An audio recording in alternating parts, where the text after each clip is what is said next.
السلام عليكم ورحمة الله وبركاته. إن الحمد لله نحمده ونستعينه ونستغفره ونعوذ بالله من شرور أنفسنا ومن سيئات أعمالنا. من يهده الله فلا مضل له ومن يضلل فلا هادي له. وأشهد أن لا إله إلا الله وحده لا شريك له وأشهد أن محمدا عبده ورسوله صلى الله تعالى عليه وعلى آله وصحبه وسلم تسليما كثيرا. أما بعد، فقد قال الإمام البخاري رحمه الله تعالى: باب ما يجوز من الغضب والشدة لأمر الله تعالى. وقال الله تعالى: جاهد الكفار والمنافقين واغلظ عليهم. قال حدثنا ياسرة ابن صفوان قال حدثنا ياسرة بن صفوان قال حدثنا إبراهيم عن الزهري عن القاسم عن عائشة رضي الله عنها قالت: دخل علي النبي صلى الله عليه وسلم وفي البيت قرام فيه صور فتلون وجهه ثم تناول الستر فهتكه. وقالت: قال النبي صلى الله عليه وسلم: من أشد الناس عذابا يوم القيامة الذين يصورون هذه الصور. সম্মানিত ভাতৃমণ্ডলী, আল্লাহ রাব্বুল আলামিনের প্রশংসা এবং প্রিয় নবী সাল্লাল্লাহু আলাইহি সাল্লামের উপর সালাত এবং সালামের পর আজ সোমবার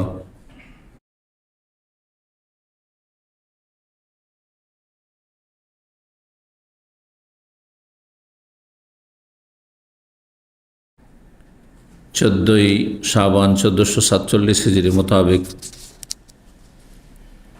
2 ফেব্রুয়ারি 2026 আমাদের ধারাবাহিক আলোচনা সহিহুল বুখারীর আচার ব্যবহার পর্ব নম্বর 19। ইমাম বুখারী রাহিমাহুল্লাহর এই পর্বের অধ্যায় নম্বর 75।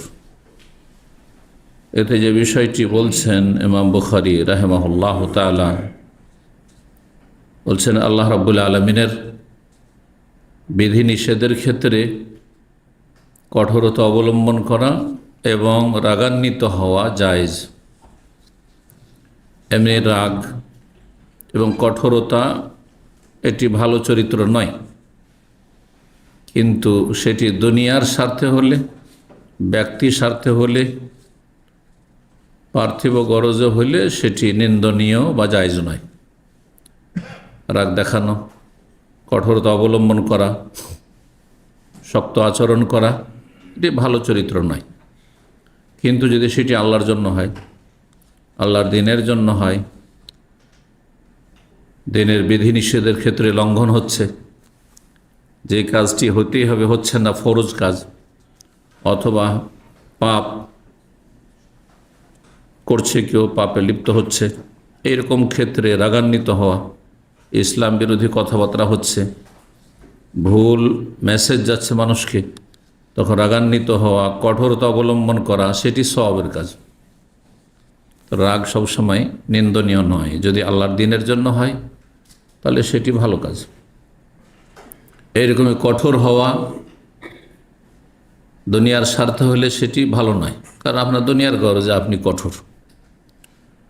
কিন্তু আল্লাহর জন্য, আল্লাহ সন্তুষ্টির জন্য যদি হয়, পাপ দেখে যদি আপনার রাগ না উঠে, পাপীকে দেখে যদি আপনার রাগ না লাগে, পাপের সাথে যদি নম্র আচরণ করেন আপনি, তাহলে আপনার ঈমানে ত্রুটি আছে। আল্লাহর দ্বীনের গায়রাত, আত্মমর্যাদা বোধ নেই আপনার মধ্যে।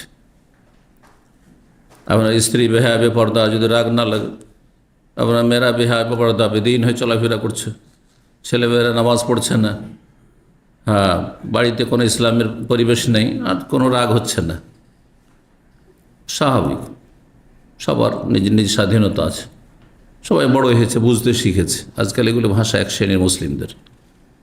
তাহলে আপনার ঈমান নিয়ে বহুবার চিন্তা করা উচিত, ঈমানের নবায়ন করা উচিত। জি, বলছেন বাবু মা ইয়াজুজ, এ অধ্যায় হচ্ছে যে জায়েজ রয়েছে মিনাল গাযাবি, রাগান্বিত হওয়া, অসিদ্দাতে এবং কঠোর হওয়া, লে আমরিল্লাহ তাআলা, মহান আল্লাহর বিধিনিষেধের ক্ষেত্রে।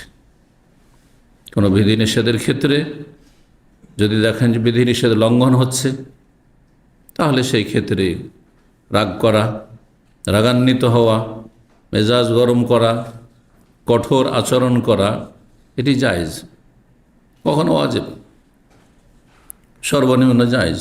এক্ষেত্রে সূরা তবার আয়াত নম্বর 73 দলিল হিসেবে বুখারী রাহিমাহুল্লাহ নিয়ে এসেছেন। মহান আল্লাহ ইরশাদ করছেন, জাহিদিল কুফার ওয়াল মুনাফিকিন ওয়াগলুজ আলাইহিম ইয়া আইয়ুহান নবী, হে নবী মুহাম্মদ সাল্লাল্লাহু আলাইহি ওয়াসাল্লাম। নবী সাল্লাল্লাহু আলাইহি ওয়াসাল্লাম রাহমাতুল লিল আলামিন, বিশ্বজাহানের জন্য তিনি রহমত। রহমত মানে কি? মায়া, দয়ার আধার। তার মায়া সবচেয়ে বেশি ছিল সমস্ত সৃষ্টির ওপর, শুধু নিজের পরিবারের ওপর না। আমাদের মায়া সীমিত, হ্যাঁ সীমিত মায়া। তারপরে মায়ার ক্ষেত্রে আমাদের সংকীর্ণতা রয়েছে, সংকীর্ণতা রয়েছে। যার সাথে স্বার্থ আছে তার উপরে মায়া আছে, যার সাথে স্বার্থ নেই কোনো মায়া নেই। জি, কিন্তু রাসূলুল্লাহ সাল্লাল্লাহু আলাইহি সাল্লামের মায়া সবাইকে শামিল ছিল। রাহমাতুল লিল আলামিন তিনি, ওমা আরসালনাকা ইল্লা রাহমাতাল লিল আলামিন, বিশ্বজাহানের জন্য। বিশ্বজাহান আল্লাহ ছাড়া সব কিছু বিশ্বজাহান, সমস্ত সৃষ্টি করে যেন রহমত। রাসূলুল্লাহ সাল্লাল্লাহু আলাইহি সাল্লাম, পশু পাখি, হ্যাঁ গাছপালা, সব কিছুর জন্য রহমত রাসূলুল্লাহ সাল্লাল্লাহু আলাইহি সাল্লাম। জি, কাফেরদের জন্য রহমত, নাহলে কাফেররা কাফেরি থেকে যেত, তাদের কিয়ামত পর্যন্ত প্রজন্ম সব জাহান্নামী হয়ে যেত যদি নবী সাল্লাল্লাহু আলাইহি ওয়াসাল্লাম আগমন না ঘটত। আমাদের পূর্বপুরুষরা কাফের ছিল, আমরাও কাফেরি থেকে যেতাম, জাহান্নামী হয়ে যেত। জি, মুসলিমের জন্য যেমন রহমত, রাসূল কাফের জন্য রহমত। তাদেরকে যে আল্লাহ রাব্বুল আলামিন শেষ নবীর মাধ্যমে রাস্তা দেখিয়েছেন, সেই রাস্তা গ্রহণ করেননি, তারা ক্ষতিগ্রস্ত। তাদের উচিত এই রাস্তা গ্রহণ করা, এই পথে চলে আসা, তাতে দুনিয়া আখিরাতের কল্যাণ রয়েছে। মহান আল্লাহ বলছেন, হে নবী জাহিদুল কুফার। নবী সাল্লাল্লাহু আলাইহি ওয়াসাল্লামকে সরাসরি সম্বোধন, পরোক্ষভাবে আমাদেরকে নবী সাল্লাল্লাহু আলাইহি ওয়াসাল্লামকে যেসব সম্বোধন করা হয়েছে কোরআন কারীমে, সেগুলি প্রত্যক্ষভাবে তাকে এবং পরোক্ষভাবে আমাদের সকলকে, সকল মানুষকে। জাহিদুল কুফারা, কাফেরদের বিরুদ্ধে জিহাদ করো। জিহাদ মানে শুধু অস্ত্র দিয়ে নয়, জিহাদ মানে সর্বাত্মক প্রচেষ্টা করা। জিহাদের শাব্দিক অর্থ সশস্ত্র লড়াই নয়, সশস্ত্র লড়াইকে কেতাল বলা হয়, যাতে রক্তপাত হইতে পারে। কাতালা ইয়াকতুলু থেকে, কাতালা ইউকাতিলুকে কেতাল। কিন্তু এক শ্রেণীর মানুষ মনে করে জিহাদ মানে মারামারি, জিহাদ মানে লড়াই না। জিহাদ মানে মুজাহাদা থেকে সর্বাত্মক চেষ্টা করা, আর খারাপকে ভালো করার জন্য সর্বাত্মক চেষ্টা করা, যেখানে যেমন চেষ্টার প্রয়োজন। কারো ক্ষেত্রে কথার দ্বারা চেষ্টা করা, কারো ক্ষেত্রে আচার আচরণ দিয়ে চেষ্টা করা ভালো মানুষ করার, হ্যাঁ, কারো ক্ষেত্রে বল প্রয়োগ করে চেষ্টা করা, কারো ক্ষেত্রে অস্ত্র ধারণ করে চেষ্টা করা। নিজের ক্ষেত্রে মুজাহাদা করা, মুজাহাদাতুন নফস, নফসের বিরুদ্ধে জেহাদ। নিজেকেই ঠিক করতে পারেন না, এটা সবচেয়ে বড় জেহাদ। কারণ মানুষ যদি নিজেইকেই মাথা থেকে পা পর্যন্ত অন্তত আমি এখন বসে থাকবো, না দাঁড়াবো, না হাঁটবো, না ইসলামী সেন্টারে থাকবো, না ওই বাজে লোকদের সাথে ফুটপাতে বসে থাকবো, এতটা ইখতিয়ার আমার আছে, এতটা ইখতিয়ার আমার আপনার সবার আছে। এখানেই যদি আপনি নিজেকেই ঠিক না করতে পারেন, তাহলে আপনার স্ত্রী কী করে ঠিক করবেন? আপনার ছেলে মেয়েকে কী করে ঠিক করবেন আপনি? তাদের অন্তর মালিক তো আল্লাহ। হ্যাঁ, চোখের আড়ালে গেলে তো আপনার সেখানে কোনো কিছুই চলছে না, বেখবর, খবরই রাখেন না, সে ভালো না মন্দ চলছে। তো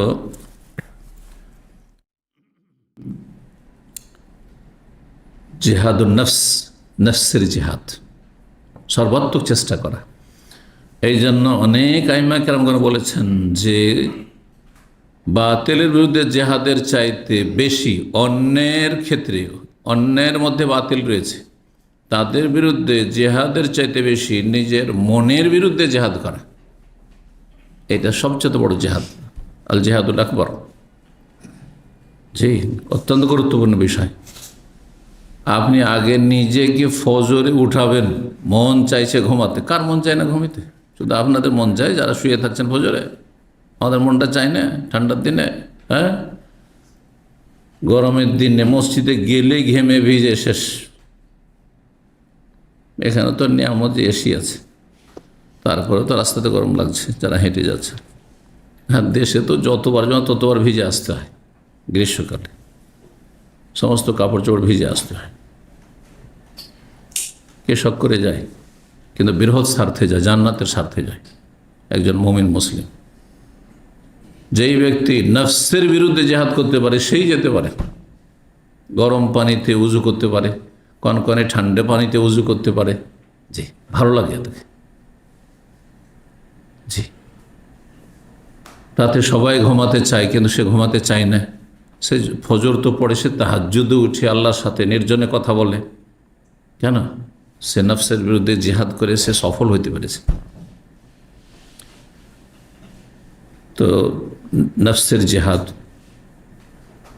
আর তারপরে মুমিন মুসলিমদের মধ্যে যারা বাঁকা পথের পথিক হয়, বিদাতপন্থী, বিভিন্ন শিরক বিদাতে লিপ্ত রয়েছে, ইসলাম ধর্মের নামে বিভ্রান্তিতে রয়েছে, অথবা ফরজ ওয়াজিব আদায় করছেন না, 5 টাইম সালাত আদায় করছে না, বিভিন্ন হারামে জড়িয়ে রয়েছে, হারামের সাথে জড়িয়ে রয়েছে, তাদের বিরুদ্ধে মুজাহাদা, অস্ত্র দিয়ে নয়, এই ক্ষেত্রে নিজের বিরুদ্ধে জেহাদ করবে, তো এটা অস্ত্র দিয়ে? তাহলে জেহাদ মানে শুধু অস্ত্র নয়, যে কথা বলছেন। জেহাদ মানে সর্বত প্রচেষ্টা করা, নিজেকে ঠিক করা। হ্যাঁ, নিজের পরিবার পরিজন, তারপরে আত্মীয় স্বজন, দেশবাসী, গ্রামবাসী, কাছের লোক আগে, তারপরে দূরের, তাদের ক্ষেত্রে মুজাহাদা করা। যেন দাওয়া এর আল্লাহ হচ্ছে জিহাদ ফি সাবিল, আল্লাহ রাস্তার সর্বাত্মক প্রচেষ্টা চালানো জিহাদ। কথার দ্বারা সত্য কথা বলা, হক কথা বলা, আল্লাহর কথা, আল্লাহ দিনের কথা, রাসূলের কথা মানুষের কাছে পৌঁছে দেওয়া, এটি হচ্ছে সব জিহাদ। কাফেরদের বিরুদ্ধে জিহাদের কথা এখানে বলেছেন। আর মুনাফিকদের বিরুদ্ধে জিহাদ, জাহিদিল কুফার আল মুনাফিকিন, সর্বোচ্চ জিহাদ, যেখানে প্রাণ নাশের ঝুঁকি রয়েছে, সেটা হচ্ছে রণক্ষেত্রে, যুদ্ধের ময়দানে অস্ত্র ধারণ করে জিহাদ করা, সর্বাত্মক চেষ্টা করা অস্ত্র ধারণ করে, যেটার অপর নাম কেতাল। এটি শর্ত সাপেক্ষ, সব সময় নয়, আর সেটি মুখ্য উদ্দেশ্য নয়। সেটার প্রয়োজন কতটা রয়েছে, পরিস্থিতি কেমনটা রয়েছে, অনুকূলে না প্রতিকূলে রয়েছে, হ্যাঁ, সফলতার সম্ভাবনা রয়েছে কিনা, নেতৃত্ব আছে কিনা, এগুলি শর্ত। কয়েকজন ভালো মানুষ হয়েছেন আর অস্ত্র নিয়ে বেরিয়ে গেলেন। হ্যাঁ, শতকরা 5 জন নামাজি, 95 বেনামাজির বিরুদ্ধে অস্ত্র নিয়ে বেরিয়ে যান, এই 5টা সাফ হয়ে যাবেন।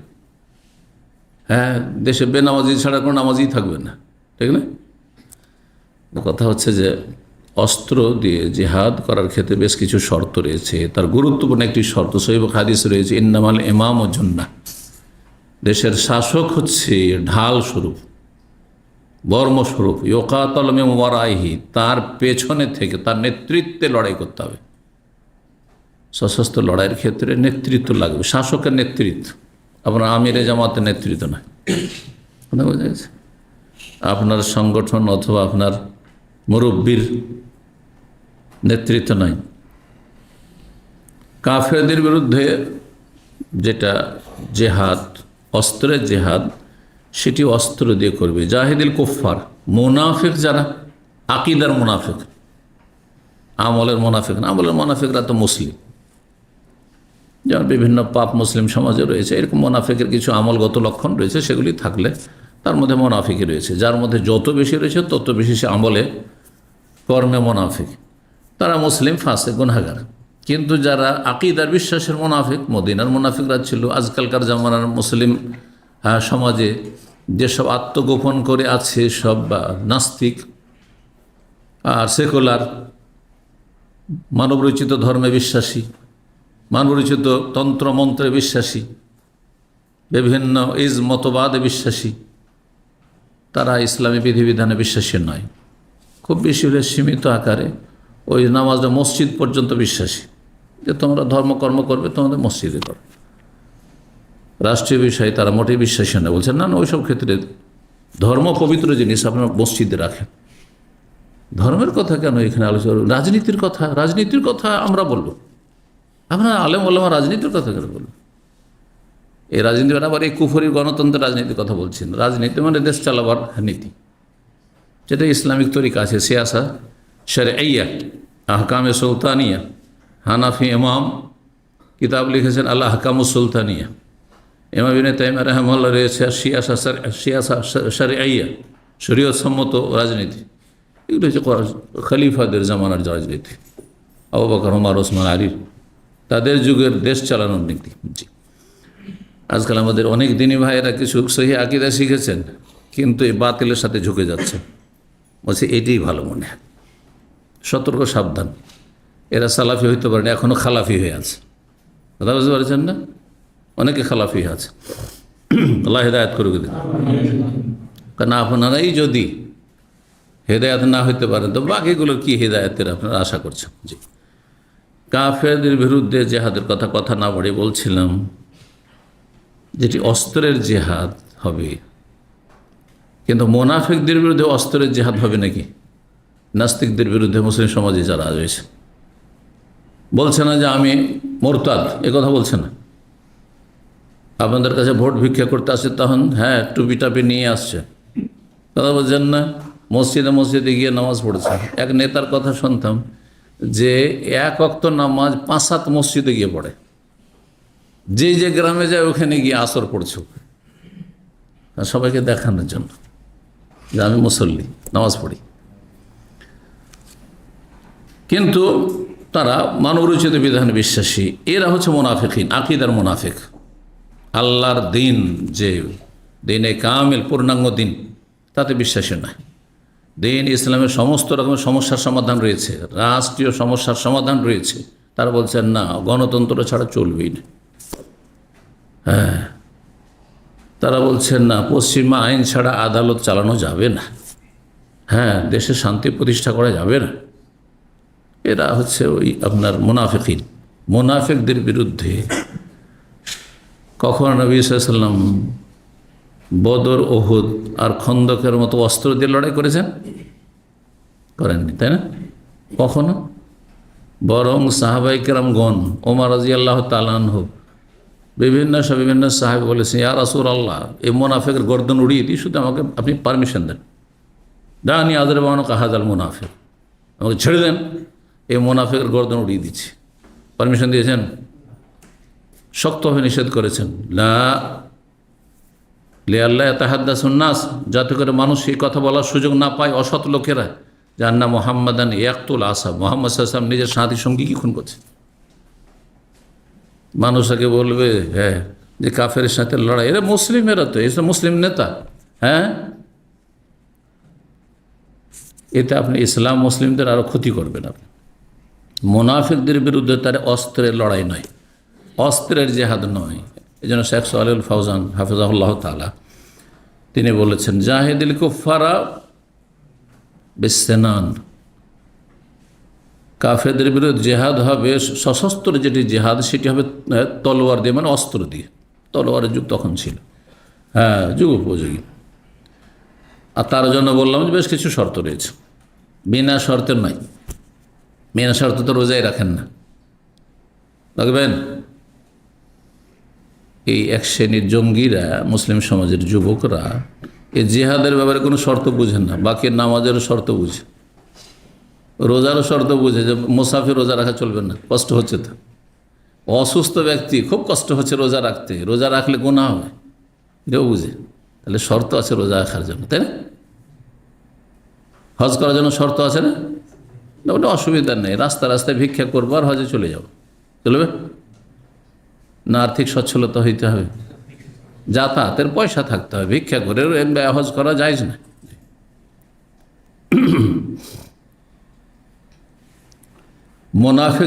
মুনাফিকদের বিরুদ্ধে জেহাদ হবে কিসের?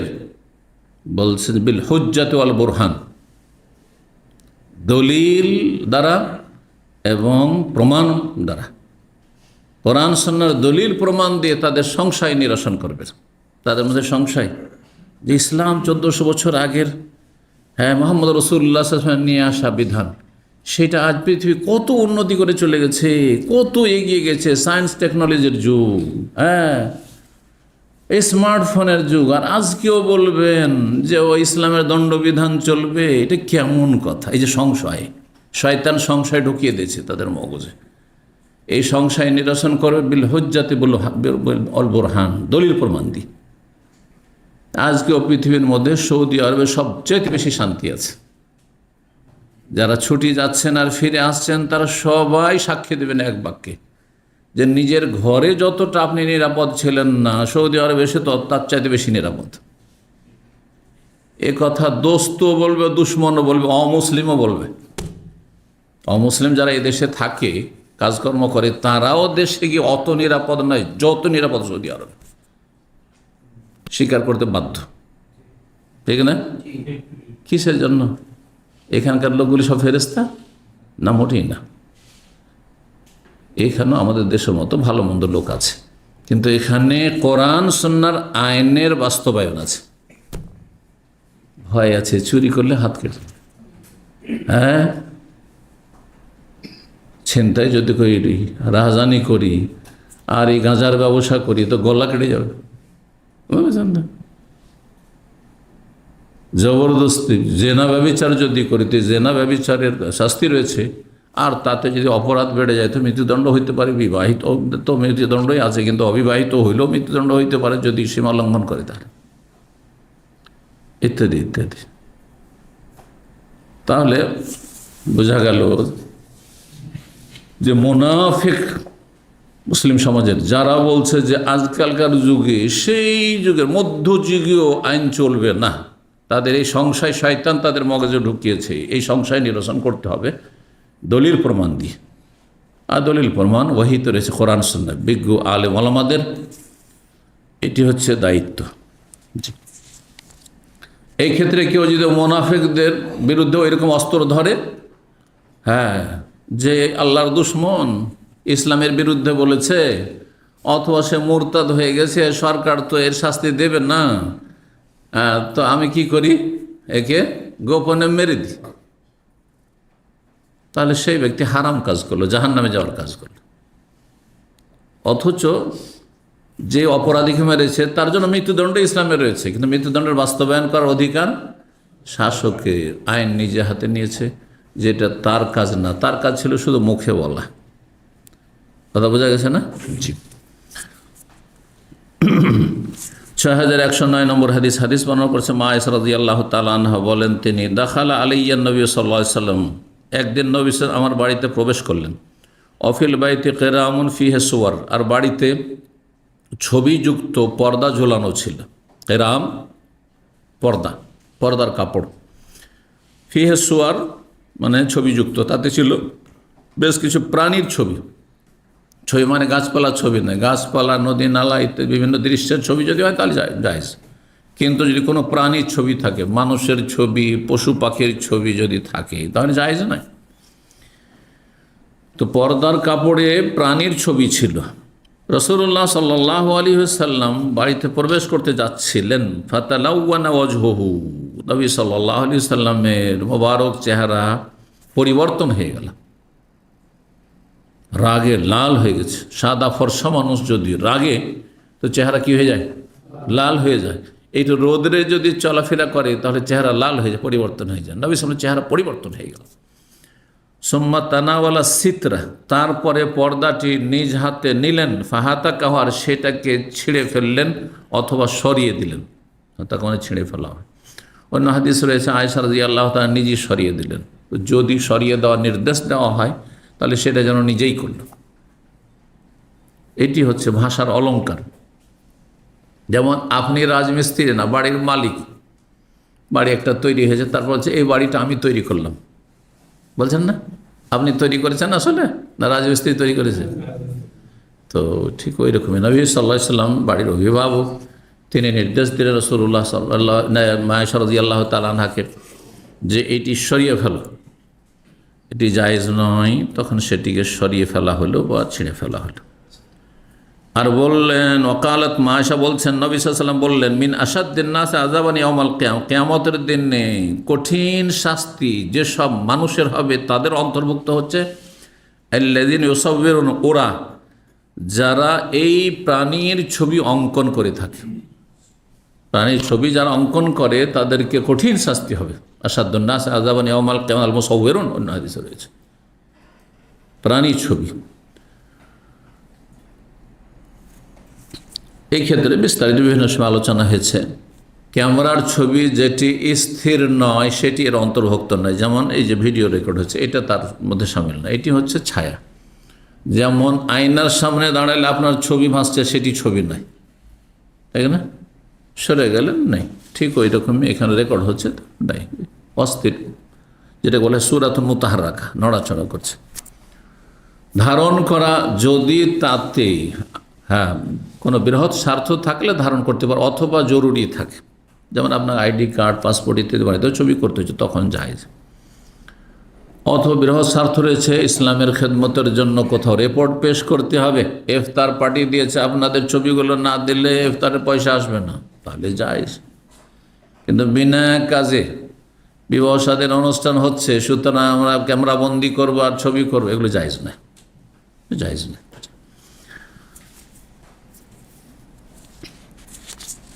6110 নম্বর। নবী সাল্লাল্লাহু আলাইহি ওয়াসাল্লাম রাগান্বিত হইলেন, অধ্যায়ের সাথে সম্পর্ক হচ্ছে কিসের জন্য রাগান্বিত হইলেন? কারণ প্রাণীর ছবি ছিল দিনের জন্য, দিনের খাতিরে, যেখানে ইসলামের বিধি লঙ্ঘন করা হচ্ছে। 6110 নম্বর হাদিস বর্ণনা করেছেন আবু মাসউদ রাদিয়াল্লাহু তাআলা আনহু। তিনি বলেন, আতা রাজুলুন নবী সাল্লাল্লাহু আলাইহি ওয়াসাল্লাম, জনৈক ব্যক্তির নবী সাল্লাল্লাহু আলাইহি ওয়াসাল্লামের কাছে আসলে এসে বলল, ইন্নী লা আতাখারু আন সালাতিল গাদাতি মিন আজালি ফুলান, আমি ফজরের সালাত থেকে পিছিয়ে থেকে যাই, সালাতে আসি না, মসজিদে বাড়িতে পড়েনি। কেন? মিন আজালে ফুলান, অমুক ইমামের কারণে, অমুক যে ইমাম, ওই ইমামের কারণে মসজিদ আসে না। কেন? মিম্মা ইউতিলবে না, খুব দীর্ঘায়িত করে, হজর সালাতকে খুব লম্বা করে, সেই জন্য আসি না। আমার পক্ষে সম্ভব হয় না এত লম্বা তেলাওয়াত শোনা। কারণ কেউ যদি সূরা বাকারা শুরু করে দেয়, সূরা বাকারা নাই, সূরা কাহফি শুরু করে দেয়, সূরাতুল ইসরা শুরু করে দেয়, তাহলে এটা অতিরিক্ত 10 পেজ পড়বে ফজর সালাতে। তো কিন্তু নবী সাল্লাল্লাহু আলাইহি ওয়াসাল্লাম যেমন জুমার দিনে পড়তেন সূরা সেজদা, 3 পেজ, সূরা দাহার 2 পেজ, অসুবিধা নেই, 2 পেজ, 3 পেজ, 4 পেজ পর্যন্ত ঠিক আছে। এত আবার সংক্ষেপ না যেমন আজকাল হয়ে গেছে, 3 আয়াত দিয়ে ফজর শেষ, প্রথম রাকাতে 3 আয়াত, দ্বিতীয় রাকাতে 3 আয়াত, 3 6 আয়াত। আল্লাহ হিদায়াত করে এইসব ইমামদেরকে। এরা সুন্নতের খেলাফ ফজর পড়ায়, এত সংক্ষেপ করা সুন্নতের খেলাফ, এত লম্বা করা সুন্নতের খেলাফ যে সূর্য উঠতে যাচ্ছে। ফামা রাআইতু রাসূলুল্লাহ সাল্লাল্লাহু আলাইহি ওয়াসাল্লাম কাত্তু আশাদ্দা গাযাবান, ওই লোক ফজরে আসে না, জামাতে শরীক হয় না, কিসের জন্য? ইমামের দোষে, ইমামের কারণে, এই ইমামের ওপর রাগান্বিত হইলেন, এটা আল্লাহর দিনের জন্য। বলছেন যে আমি রাসূলুল্লাহ সাল্লাল্লাহু আলাইহি ওয়াসাল্লামকে দেখিনি কখনো এত বেশি রাগান্বিত হতে, ফি মাউইযাতিন মিনহু ইয়াওমা, সেই দিনের ওয়াজে, ভাষণে, সেই দিন ভাষণ দিতে উঠলেন আর বলেন কিছু লোকের আছে এরা ঘৃণা ছড়াচ্ছে মুসলিম সমাজে আর মানুষকে ভালো কাজ থেকে দূরে সরিয়ে দিচ্ছে, খুব রাগান্বিত হইলেন।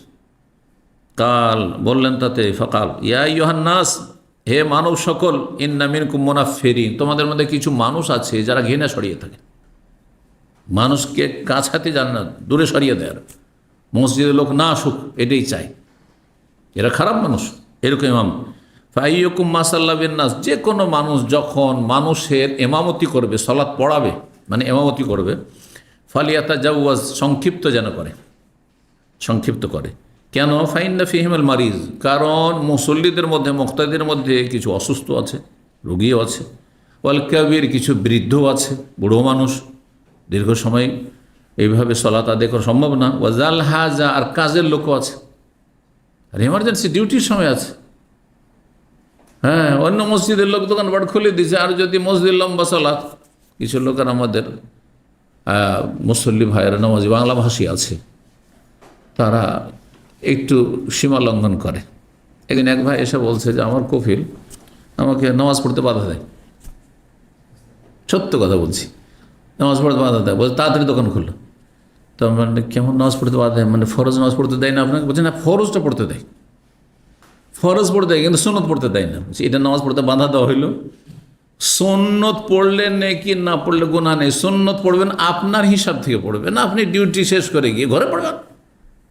আশেপাশের দোকান খুলে যাচ্ছে, কাস্টমার অন্য দোকানে ঢুকে যাচ্ছে, আর আপনার মালিকের কাস্টমার ছুটে যাচ্ছে, ওর অধিকার আছে সেটি, তার সেটি রুজি, আর তার রুজির মাধ্যমে আপনার বেতন আসবে, আপনার রুজি আসবে। হ্যাঁ, আপনি বলবেন যে না আমি এর সাথে 70 রাকাত পড়ব, হানাফি তরিকায় এর সাথে 17 রাকাত নামাজ। এখন এর সাথে 17 রাকাত নামাজ পড়লে সব কেনা বেচা সব শেষ বাজারে, বুঝতে পারছেন না? এ অধিকার তো আপনার নাই যে আপনি এর সাথে 17 নফল পড়তে থাকবেন আপনি, আর সেটা কফিলের খাতায় কাজ আছে না। আপনি 4 রাকাত পড়ার অধিকার রাখেন, আর তার সাথে আপনি যদি অনুমতি থাকে আরও 2 রাকাত সুন্নাত পড়েন, 1 রাকাত বেতন পড়েন, 7 রাকাত পড়েন, যথেষ্ট। না এ বেতনটা যত দেরি করে পড়ে তত বেশি নাকি। আপনি যখন ডিউটি শেষ করে চলে যাবেন তখন বেতন পড়ে ঘুমিয়ে যাবেন, কোনো অসুবিধা নেই। আপনাকে যে ফরজ পড়তে বাধা দেয় তখন সে আল্লাহর রাস্তায় বাধা সৃষ্টি করলো, তখন সে অপরাধী, তার রিজিকে বরকত হবে না। জি, 6111 নম্বর হাদিস মানুষ আব্দুল্লাহ ইবনে উমর রাদিয়াল্লাহু তাআলা বলেন, বাইনান নবী সাল্লাল্লাহু আলাইহি ওয়াসাল্লাম, এক সময় নবী সাল্লাল্লাহু আলাইহি ওয়াসাল্লাম সালাত আদায় করছিলেন। রাফি কিবলাতিল মসজিদ নুখামাতান, সে সালাত অবস্থায় মসজিদের কিবলার দেয়ালে তিনি কাশ বা পোটা দেখলেন, নাখের শ্লেষা দেখলেন। নোখামাতুন আর নোখা আতুন দুটো প্রতিশব্দ না পার্থক্য রয়েছে? পার্থক্য কেউ কেউ করেছেন। নোখামা আর নোখা, যেটা কাশ বেরোয়, কাশ কোত্থেকে বেরোয়? নাক দিয়ে না বুক থেকে? হ্যাঁ, তো কাশ, যেটাকে কাশি বলি, কাশ, সেদিকে নোখামাতুন বলা হয়, নোখা আতুন বলা হয় আপনার একে নাক দিয়ে যে সেলেসা বেরোয়। নবী সাল্লাল্লাহু আলাইহি ওয়াসাল্লাম কি দেখলেন তাহলে? কোনো মানুষ সালাত অবস্থায় কি করেছে, অথবা এমনি মসজিদে গিয়েছে আর কাশি এসছে, অথবা নাকে পোটা এসছে, সামনের দিকে কিবলার দিকে যে দেওয়াল আছে ওতে মুছে দিয়েছে, ঝেড়ে দিয়েছে।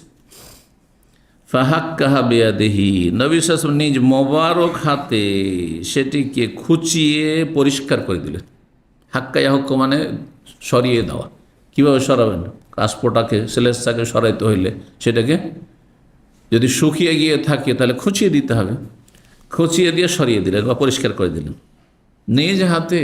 তাহলে মসজিদের ক্লিন করা বড় সওয়াবের কাজ, রাসূলুল্লাহ সাল্লাল্লাহু আলাইহি ওয়াসাল্লাম করেছেন। এটা এই কথা মনে করলে হবে না যে এটা ক্লিনারের কাজ, না, বরং এটি সম্মানের কাজ। এটাকে যদি নেকি, অধিকাংশ ক্লিনারগুলো অবশ্যই নেকির আশাই করে না, ও 2-3 পয়সা বেতন পায়, বেতনভুক্ত সেই জন্য করে, আর তাতে আবার খেয়ানত করে। ওকে যদি বলে সপ্তাহে 3 দিন করতে হবে, ওই সেখানেও চুরি করে, সপ্তাহে 1 দিনও করে না। কথা বলছি, অনেক মসজিদ আমি জানি এত ময়লা আবর্জনা সপ্তাহে 1 দিনও করে না। জুমার আগের দিনে বৃহস্পতিবারেও করে না ভালো করে, যার ফলে এইসব মসজিদের কার্পেটে সালাত আদায় করলে অনেক সময় অ্যালার্জি হয়ে যায়, মানুষ অসুস্থ হয়ে যায়। হিসাব দিতে হবে রবের কাছে, আপনি বেতন নিচ্ছেন, আমার আপনার মতো নফল না। আমার জন্য ফরজ কখন হবে? যখন দেখবে এইরকম যে কাশ পোটা অথবা টিস্যু এমন কিছু ময়লা আবর্জনা পড়ে আছে দেখতে পাচ্ছি, আর এমনিতে ক্লিন করা যার দায়িত্ব আছে তার দায়িত্ব। আর আপনি যদি করি, এটি সম্মানের বিষয়, ছোট হওয়া নাই। আল্লাহর ঘরের খেদমত করা বড়ই সওয়াবের কাজ, সম্মানের কাজ। রাসূলুল্লাহ নিজ হাতে পরিষ্কার করেছেন মসজিদের দেয়াল। ফাতাগাইয়াজা, এবং রাগান্বিত হলেন। কেন রাগান্বিত হলেন? কারণ গুনার কাজ হয়েছে। সুম্মা কালা, তারপরে বললেন, ইন্না আহাদাকুম ইযা কানা ফিস সালাত, তোমাদের যে কেউ যখন সালাত অবস্থায় থাকে, ফাইন্নাল্লাহ হিয়ালা ওয়াজহিহি, অন্য রিওয়ায়াত কিবালা ওয়াজহিহি, আল্লাহ তখন তার মুখমণ্ডলের সামনে থাকে।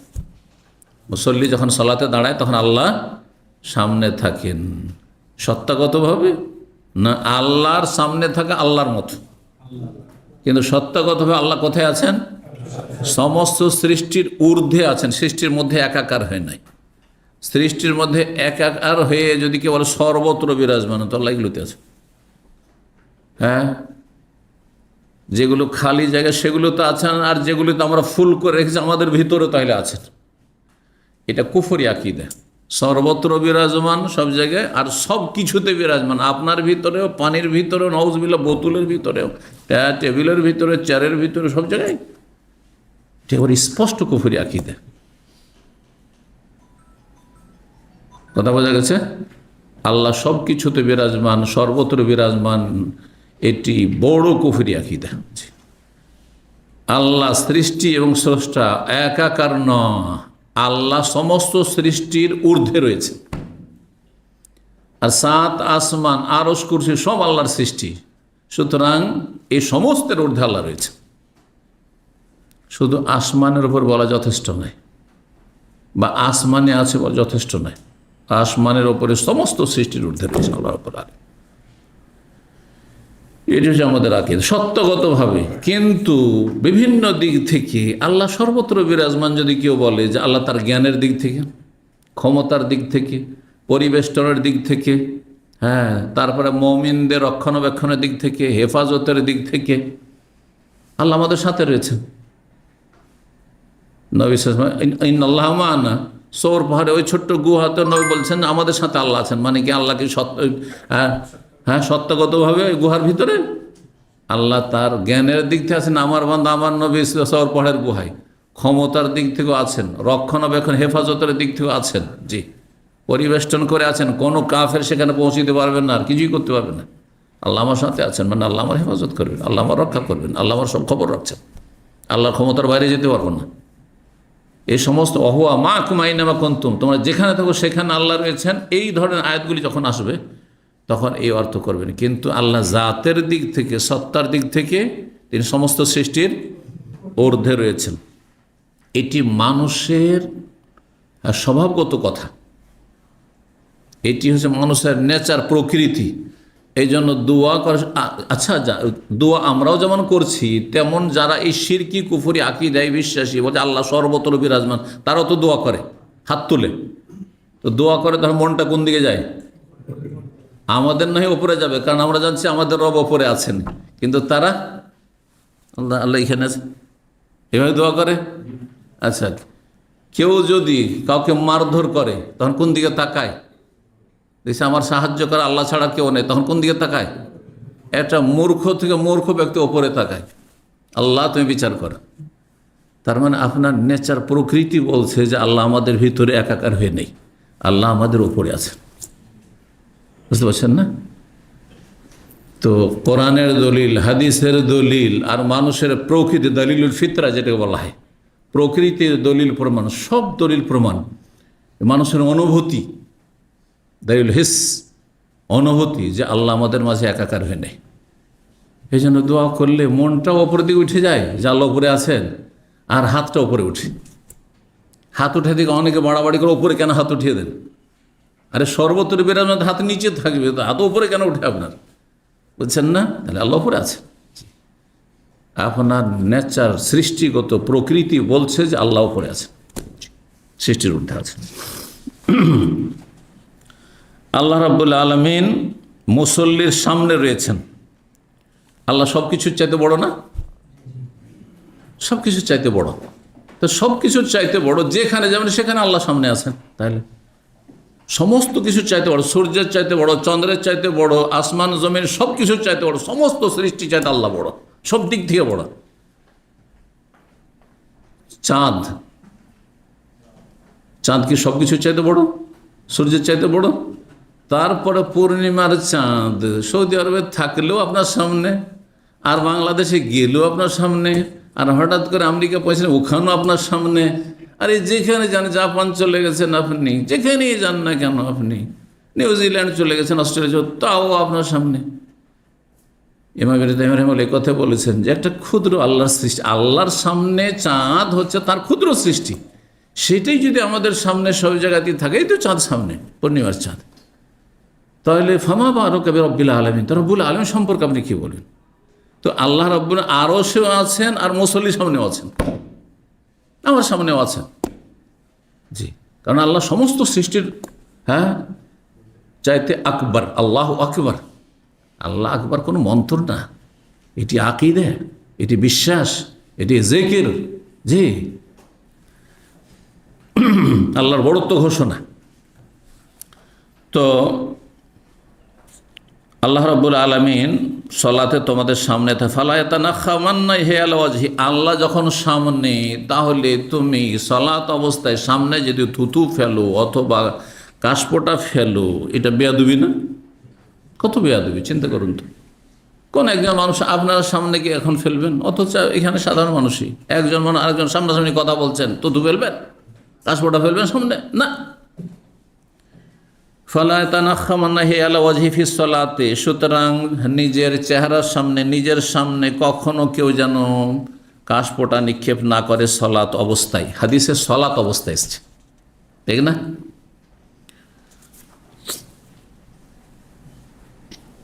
এখন এই কাশপোটা ফেলা সলাত অবস্থার সাথেই খাস শুধু, না কিবলার সাথে খাস, না মসজিদের সাথে খাস, এটা হচ্ছে জানার বিষয়। এর কয়েকটি অবস্থা রয়েছে। হ্যাঁ, এক শ্রেণীর মানুষরা, অল্প কিছু আলেম বিষয়টি বুঝতে ভুল করেছে, বলছে আপনি মাঠে ঘাটেও যদি থাকেন তো পশ্চিম দিকে মুখ করে থুতু ফেলতে পারবেন না আপনি। এটা ভুল বুঝেছে। হয় মসজিদের কথা আছে, আর না হলে সাল্লা নামাজের অবস্থার কথা রয়েছে।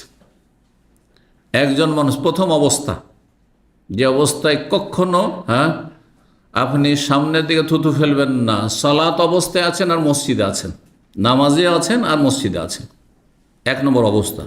দ্বিতীয় অবস্থায় মসজিদের ভিতরে আছেন, মসজিদে আছেন কিন্তু নামাজ শুরু করেননি, তারপরেও কিবলার দিকে আপনি কি করবেন না, থুতু নিক্ষেপ করবেন না, কিবলা দিয়ে থুতু নিক্ষেপ করবেন না আপনি।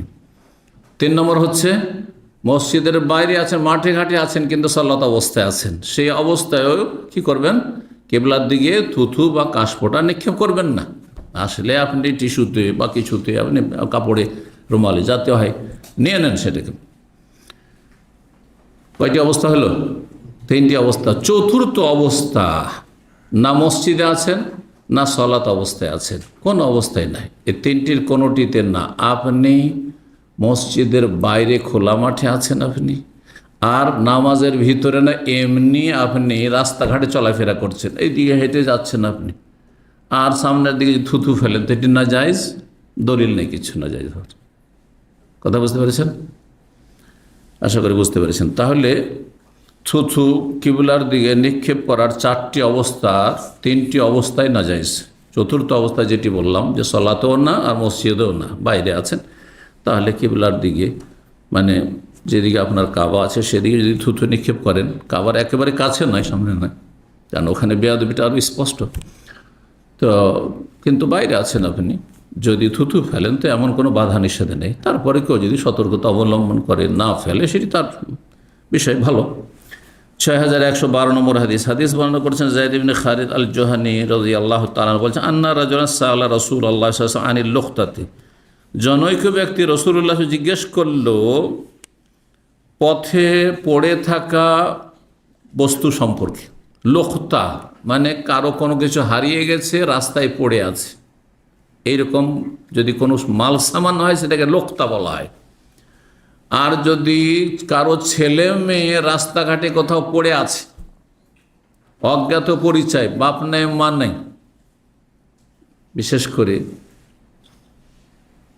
যেসব ছেলেমেয়েরা অবৈধভাবে জন্মায়, অনেক সময় সামাজিক লজ্জার কারণে বাচ্চাটিকে ফেলে দিয়ে চলে যায়, রেল লাইনের পাশে কখনো পড়ে থাকে, কখনো রোড রাস্তার পাশে পড়ে থাকে, কখনো কোনো মসজিদের পাশে ফেলে দিয়ে চলে গেছে যে আমি তো রাখতে পারবো না, তো যাকে এটাকে মারতেও পারছি না, অনেকে মারতেও পারবে না, ফেলে দিই, তাহলে জানতেও পারবে না যে কার বাচ্চা, আর কোনো রকম করে এটি মানুষ হয়ে যাবে, আমি এই খুনের অপরাধী না হই, এইরকম করে এক শ্রেণীর চরিত্রহীনরা। জি, এরকম বাচ্চা আরব দেশে এগুলোকে বলা হয় কি জানো? ইবনুল মসজিদ, মসজিদের সন্তান বলা হয়। পরিভাষাটি জানেন? কারণ সাধারণত কি করে, মসজিদে বা মসজিদের পাশে ফেলে দিয়ে চলে যায়।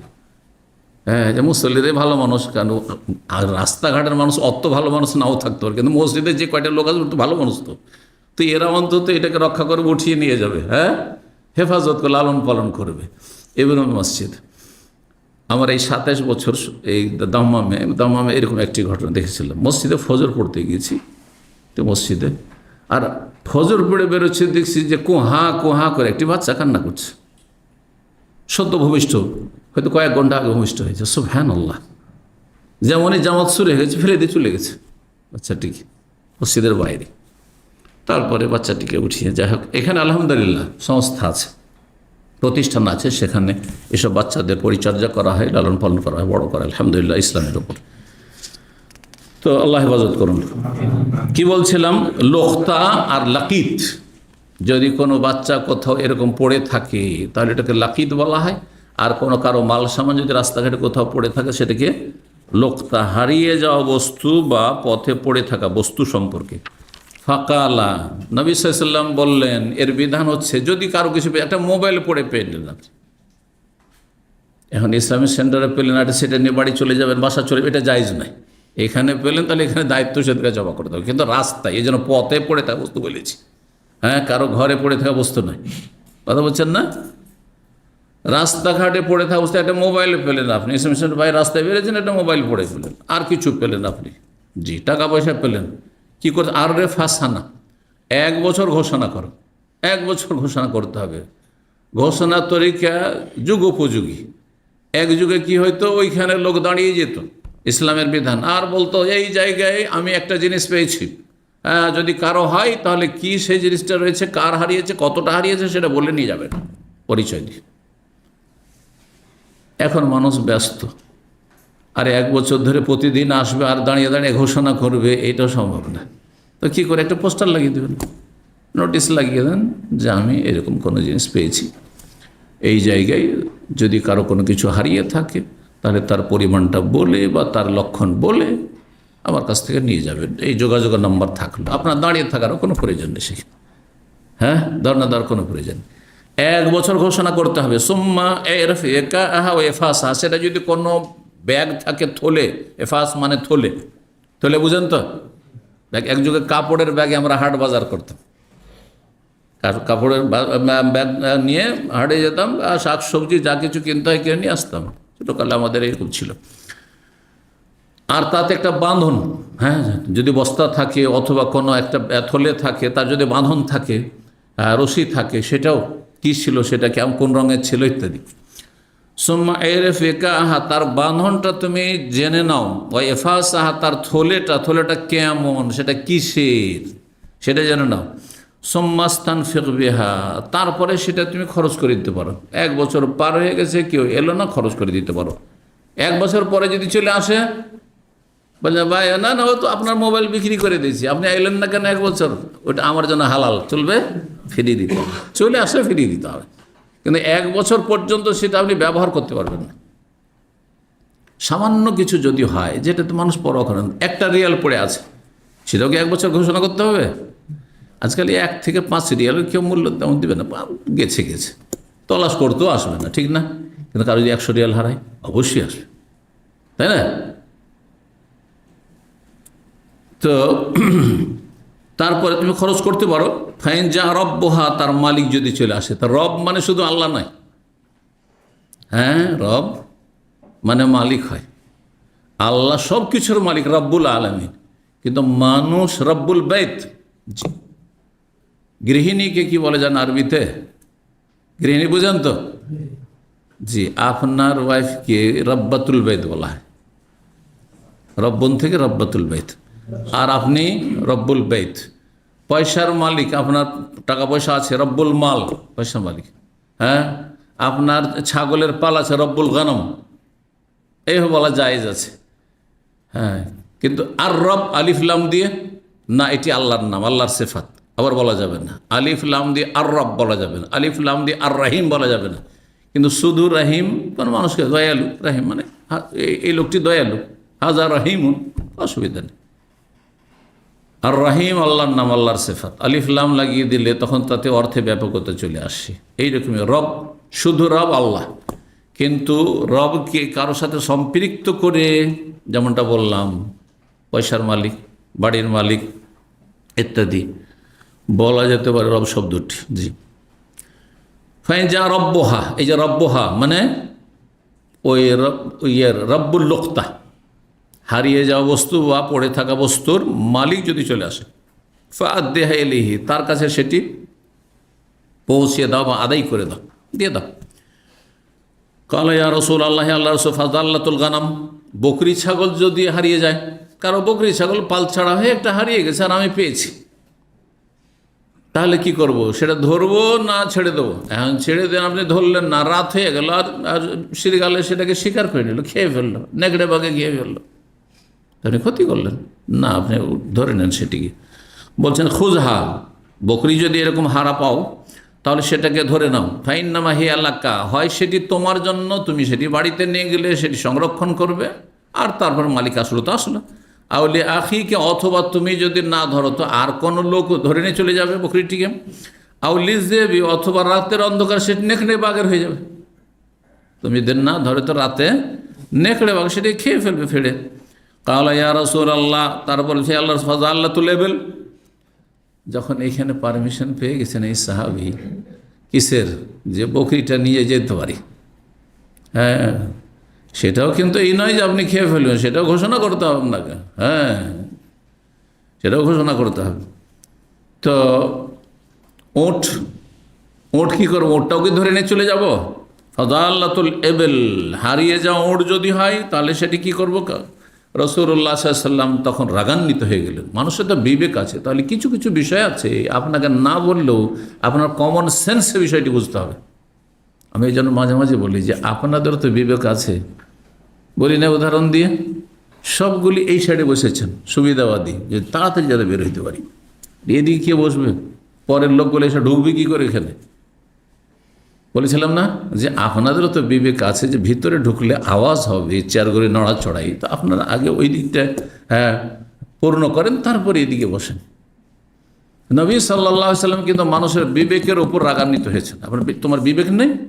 যারা উট হারিয়ে গেছে মাঠে, সেজন্য সেটা ধরে বাড়ি নিয়ে চলে আসবে না, মোটেই না।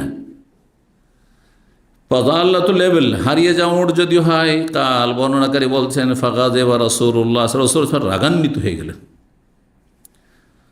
এমন রাগান্বিত হলেন, হাত্তা ইহমারাত ওয়াজানাতাহু, ওয়াজানাতুন মানে গাল, গাল একবার লাল হয়ে গেল।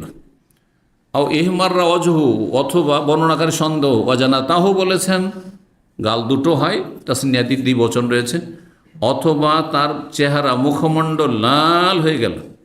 সুম্মা কালা, তারপরে মা লাকা ওয়ালাহা, তোমার উট, হারিয়ে যাও উটের সাথে কি সম্পর্ক? হ্যাঁ, হারিয়ে যাও উটের সাথে তোমার কিসের খাতির, কিসের সম্পর্ক, তুমি যে সেটাকে উঠিয়ে নিয়ে যাবে? মা হেজাউহা, হেজাউন মানে জুতা, শাব্দিক অর্থ আগে করি। উটের সাথে তার জুতা আছে। বা সেকাওয়ার, তার মশকও আছে। সেকাওয়ান মানে মশক, মশক বুঝেন তো, চামড়ার মশক, চামড়ার যে মশকে যে পানি রাখে। তো তাহলে উটের কাছে কি আছে? উটের জুতো। উটের জুতো মানে পায়ের শক্ত খুরটা, যেটা মরুভূমির উত্তপ্ত বালিতেও যদি দিনের পর দিন চলতে থাকে কোনো কষ্ট পাবে না উট, হ্যাঁ, এত মজবুত। এটাকে জুতো বলে আখ্যায়িত নবী সাল্লাল্লাহু আলাইহি ওয়াসাল্লাম। আর সেকা, মশক আছে। কি মশক আছে? মানে উটের পিঠে একটা মশকে পানি ভরা আছে, তো উটকে খেতে পারবে? উটে অনেক পরিমাণ পানি একসাথে পান করে নিতে পারে, যেটা 1 সপ্তাহ 10 দিনের জন্য যথেষ্ট। একবার পান করলে 10 দিন না পান করলে চলবে, কিন্তু আমাদের 2-4 ঘন্টা পর পর না হলে অসুবিধা আছে। একদিন কাটানো মুশকিল, 24 ঘন্টা কাটানো যাবে না পানি ছাড়া। খাবার ছাড়া হয়তো চলবে, হ্যাঁ, 2-4 দিনও চলতে পারে, কিন্তু পানি ছাড়া চলবে না। সুবহানাল্লাহ। তো এই উটকে আল্লাহ এইভাবে সৃষ্টি করেছেন। ব্যাখ্যাকার বলছে হেজাউহা মানে তার পা শক্ত, পায়ের তলাটা শক্ত রয়েছে, যেটা দিনের পর দিন মালিক আসছে না, তাকে নিয়ে যাচ্ছে না, আর মরুভূমিতে বালিতে চলতে আছে, কিচ্ছু হবে না তার। অসেকাওহা, তার কাছে মশক আছে, মানে তার পেটে এতটা পানি পান করা আছে যে হপ্তাহ 10 দিন হয়ে গেল, কোনো অসুবিধা নেই, বেঁচে থাকবে। কিন্তু বকরি বাঁচবে না, সেজন্য বকরিকে ধরে নিয়ে যাবে, কিন্তু উটকে ধরে নিয়ে যেতে। হাত্তা ইয়ালকাহা রব্বহা, যতক্ষণ পর্যন্ত তার মালিকের সাথে সে মিলিত না হয়ে যায়। ঘোরাঘুরি করছে 2 দিন 4 দিন, উট হারিয়ে আছে, আর তারও মালিকও তলাশ করছে উট, দামি জিনিস, আর তারপরে পেয়ে যাবে।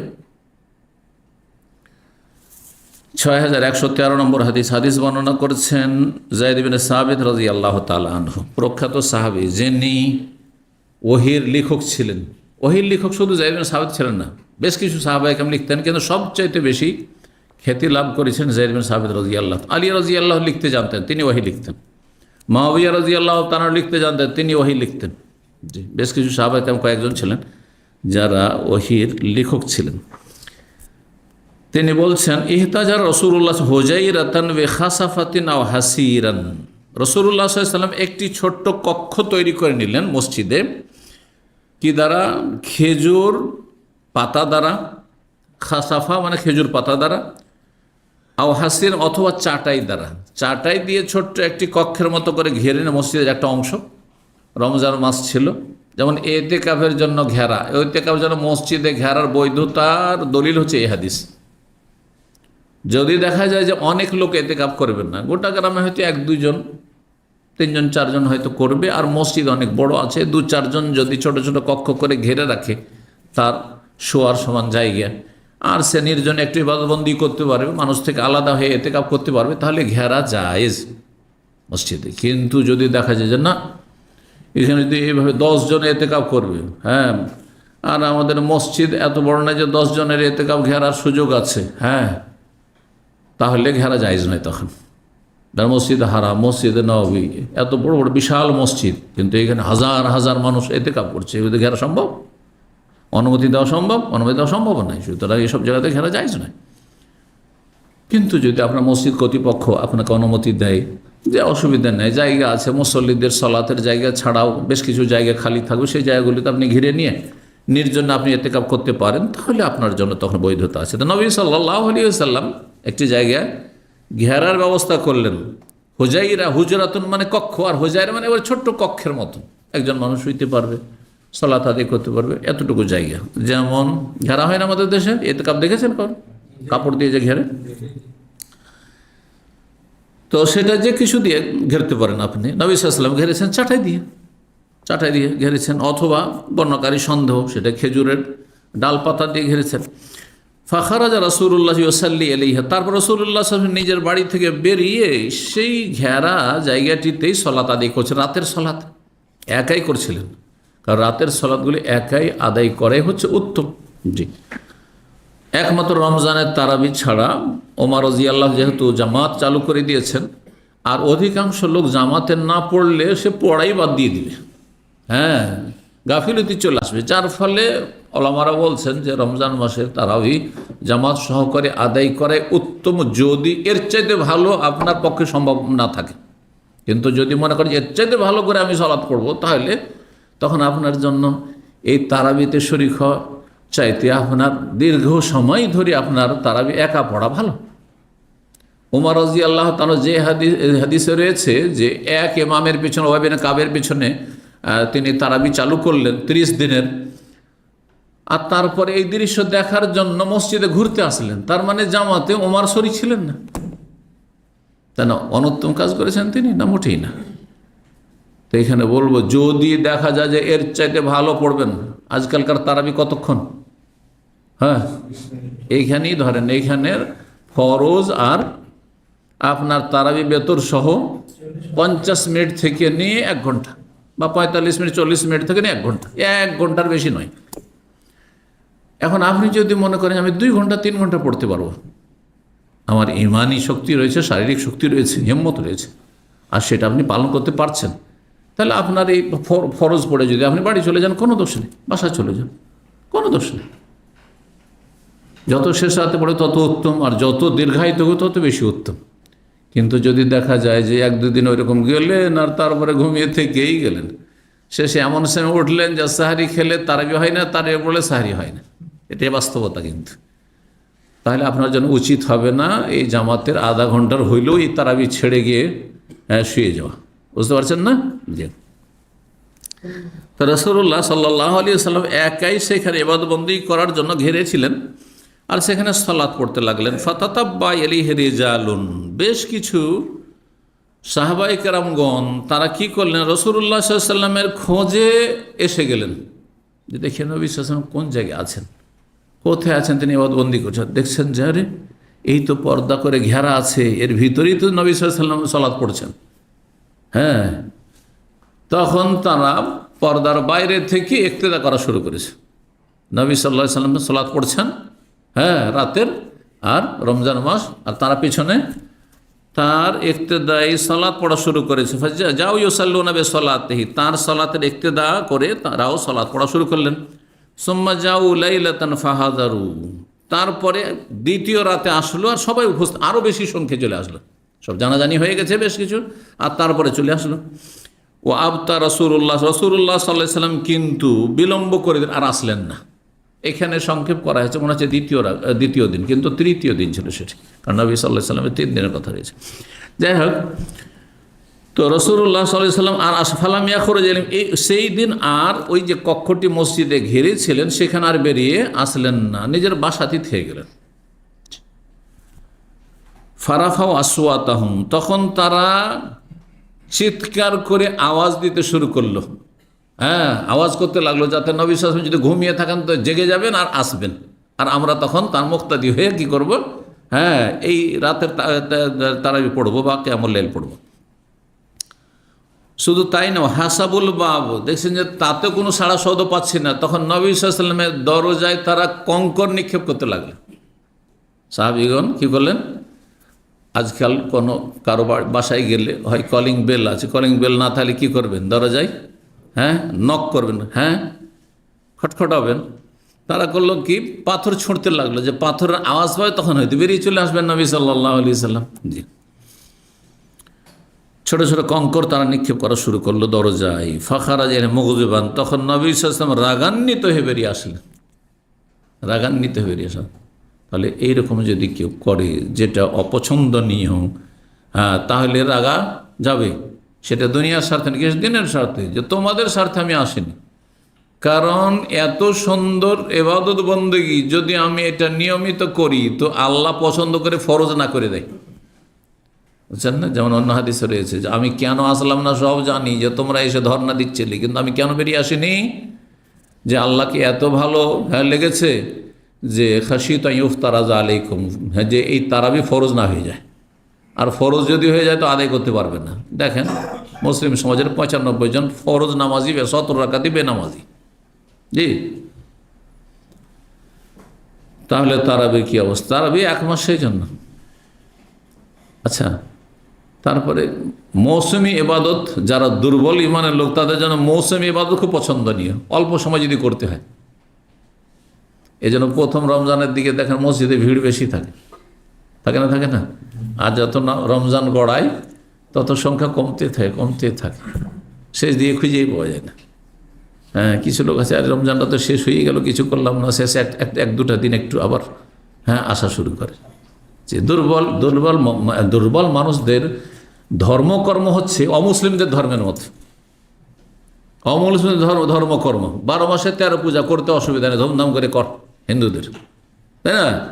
আর তারপরে আপনার খ্রিস্টানদের রবিবার, আচ্ছা সানডে চার্চে যেতে হবে একটু, হ্যাঁ, শনিবারে ইহুদিদের ওই রকমই জুমার দিনে দেখেন মুসলিমদের একবার সেম তাদের অনুকরণ। কিন্তু জুমার নামাজ আর জামাতের নামাজ, এই 5 ওয়াক্ত 17 রাকাত নামাজে একই রকম গুরুত্ব রাখে ইসলাম।